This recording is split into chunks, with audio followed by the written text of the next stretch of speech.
बिहार चुनाव के मद्देनजर चुनाव आयोग ने आज प्रेस कॉन्फ्रेंस कर बिहार में आचार संहिता की घोषणा कर दी, जिसके बाद जहानाबाद जिला पदाधिकारी नवीन कुमार ने प्रेस कॉन्फ्रेंस कर क्या कुछ कहा है, आप खुद सुनिए। और एक समय सारणी भी बताई गई है। उसके आलोक में हमारे जिले में, जहानाबाद जिले में प्रथम फेज जो है, फर्स्ट फेज में हमारे यहाँ इलेक्शन होना है। और हमारे यहाँ जो कास्टिंग का डेट है, वो मतदान की जो तिथि है वो 28/10/2020 है। आज अभी से जो आचार संहिता है वो लागू हो गई पूरे बिहार में, और साथ ही साथ जिले में आदर्श आचार संहिता लागू हो गई। हमारा जो इस विधानसभा जहानाबाद जिले में 3 विधानसभा है, एक जहानाबाद 216 जहानाबाद, 217 घोसी और 218 मखदूमपुर जो सुरक्षित। अधिसूचना की तिथि जो हमारे यहाँ होगी इन तीनों विधानसभाओं के लिए वो 1 अक्टूबर 2020। नाम निर्देशन दाखिल करने की तिथि, जो नॉमिनेशन दाखिल करने की तिथि जो होगी वो 1/10/2020 से प्रारंभ होगी, और अंतिम तिथि जो होगी नॉमिनेशन करने की वो 8/10/2020। नाम वापस लेने की, इसको रिव्यू करने की जो तिथि होगी वो 9/10/2020।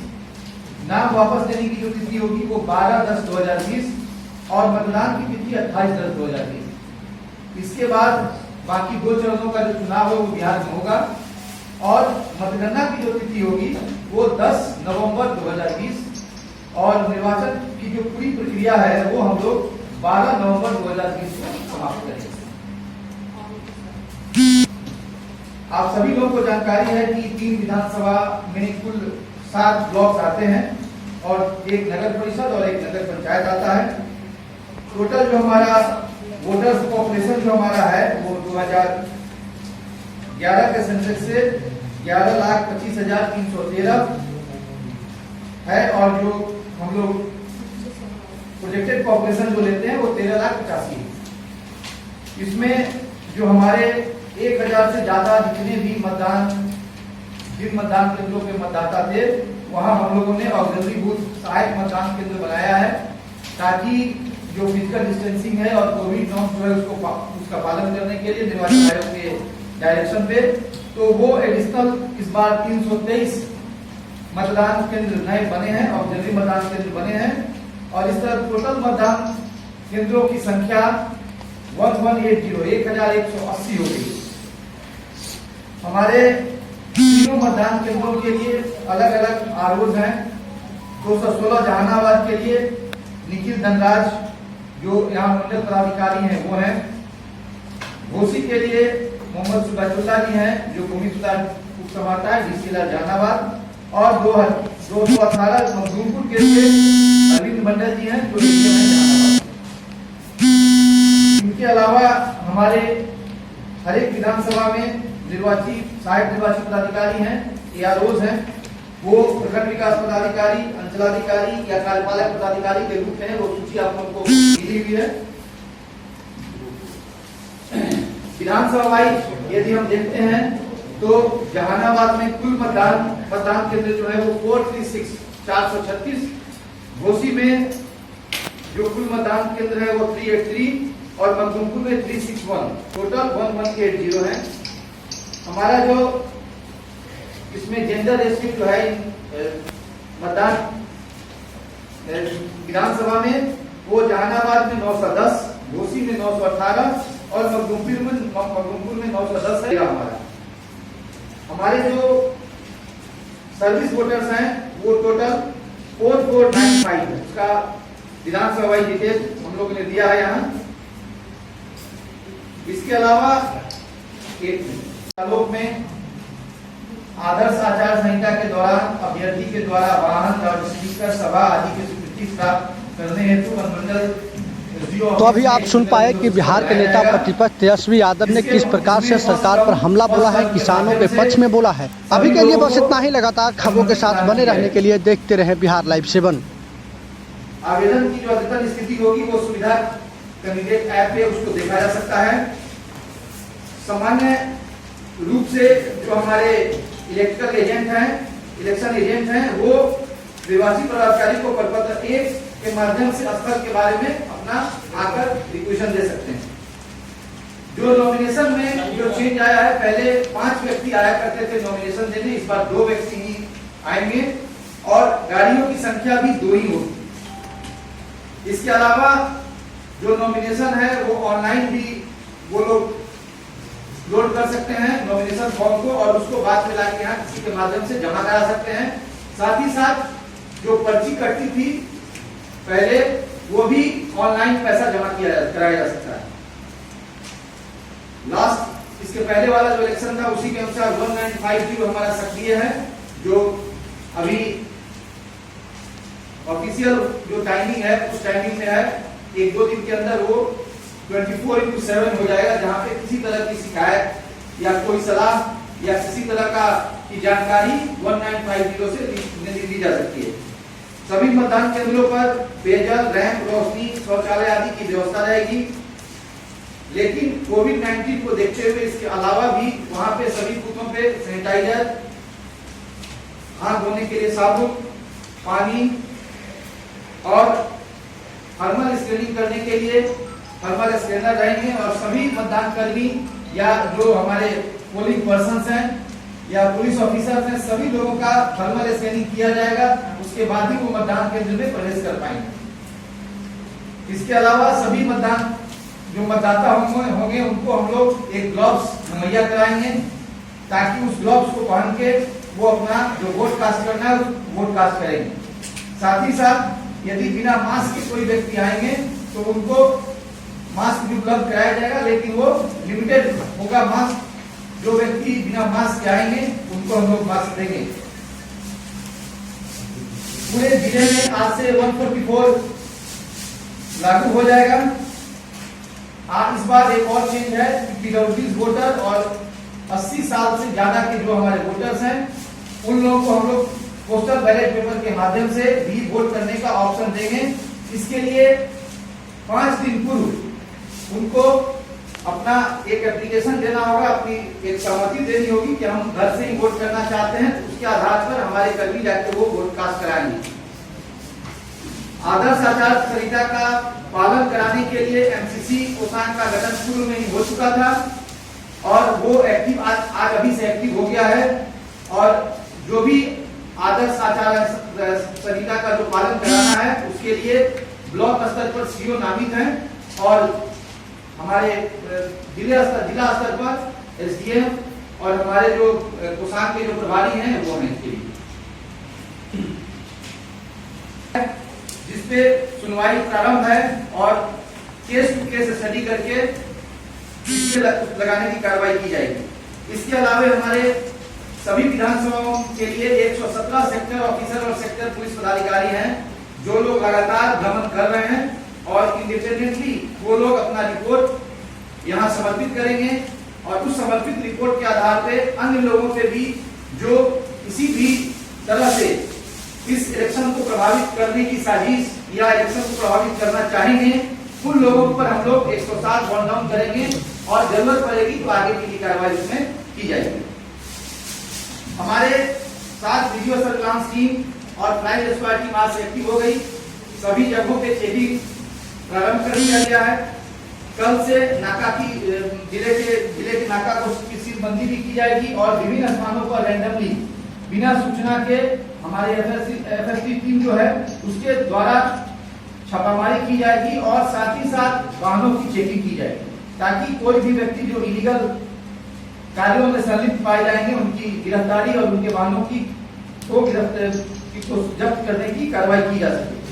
हमारे स्टैटिक मजिस्ट्रेट भी आज से अपने कार्यों में लग गए हैं। आप लोग जान रहे हैं कि इस बार जो EVM का जो मॉडल है M3 मॉडल है और वो बेहतर मॉडल है। उसमें पैरेलल एक साथ 23 कितना कनेक्शन रहेगा 24 उसमें एक साथ पैरेलल लगेंगे।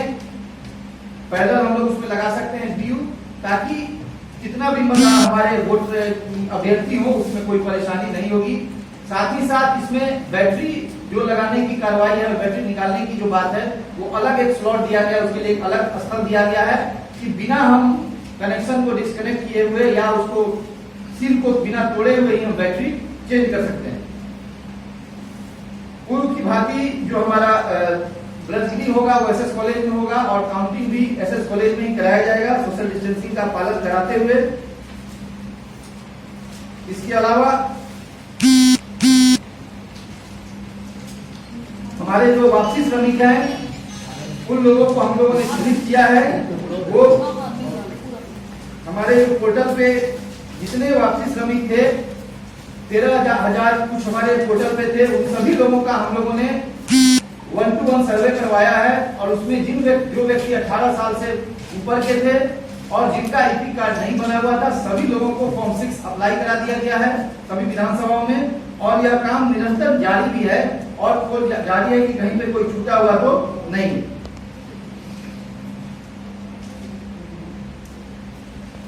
जो लाभ पहले दिया जाता था उसी तरह दिया जाएगा। 2 से 3 दिनों के पहले पोलिंग स्टेशन पे जो 4 से ज्यादा मतलब लोगों को बैठने की व्यवस्था, सोशल डिस्टेंसिंग का पालन कराने के लिए लोगों को बैठने की व्यवस्था हम लोग करेंगे।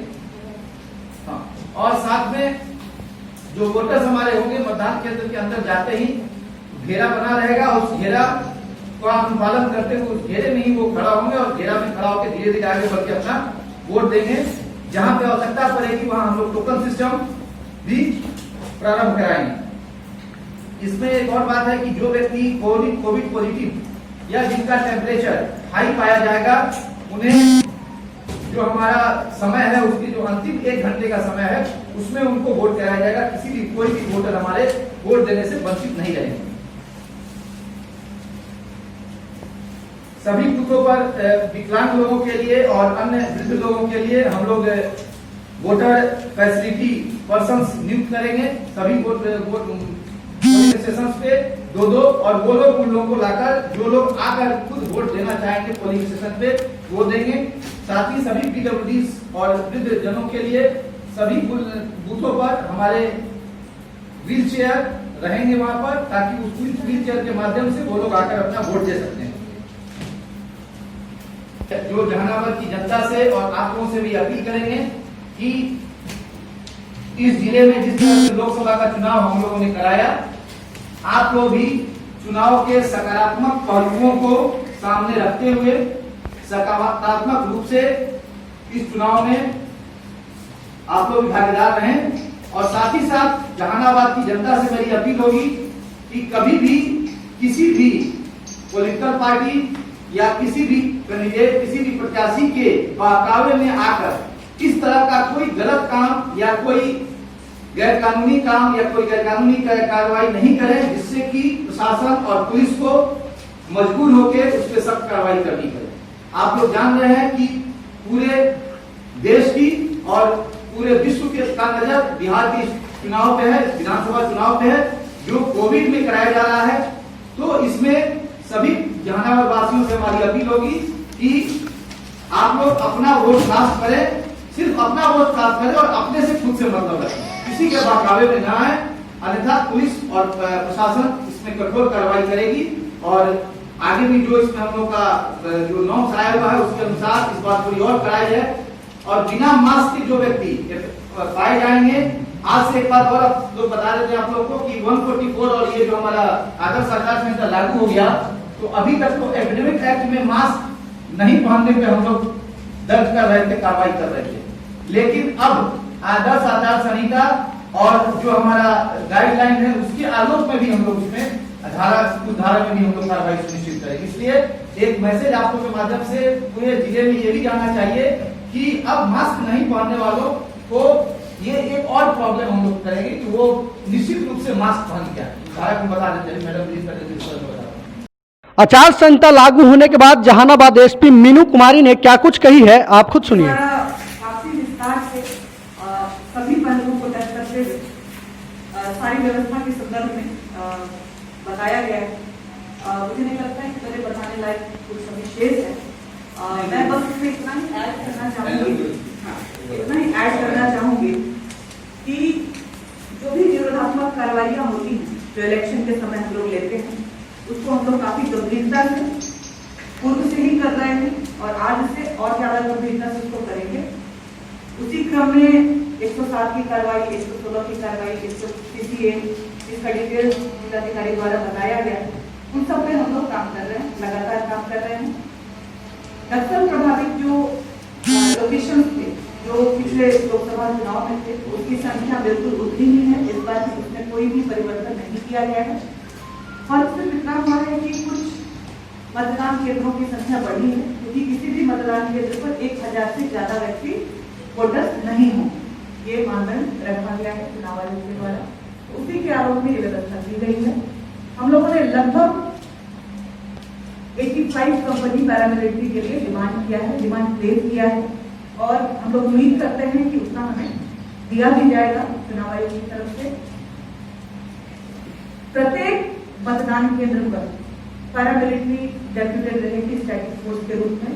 ये चुनाव आयोग का निर्देश भी है और इसको हम लोग अक्षरशः लागू करेंगे। उसके अतिरिक्त भी मतदान को शांतिपूर्ण एवं निष्पक्ष तरीके से संपन्न कराने के लिए जो भी कदम उठाए जाने हैं, उसको हम लोग बिल्कुल ही गंभीरता से करेंगे।